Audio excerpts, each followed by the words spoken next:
Kegiatan Pramuka hari pertama yang diadakan di Sekolah SCPN 1 Simpang Kiri dengan mengikuti prokes kesehatan.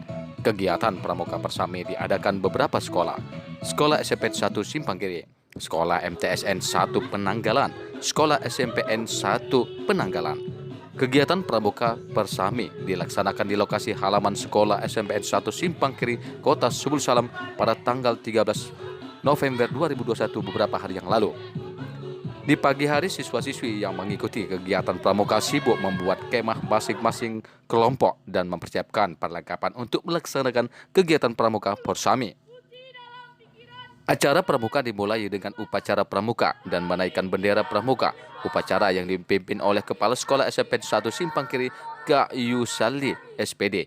Upacara pembukaan pramuka hari pertama berjalan dengan hikmah dan lancar di bawah pembina dan pembimbing Kak Khairul Hamzah dan Kak Intan Andriani. Dan pada malam hari, para peserta pramuka mengadakan pembakaran api unggun dan melakukan atraksi pramuka. Setiap sekolah menampilkan keahlian mereka masing-masing. Peserta pramuka Persami melakukan adegan pramukanya dengan semangat walau di malam hari dan tetap diawasi para pembimbing masing-masing sekolah. Tim Liputan Baranis TV, Subul Salam, Raja Uli Salman melaporkan.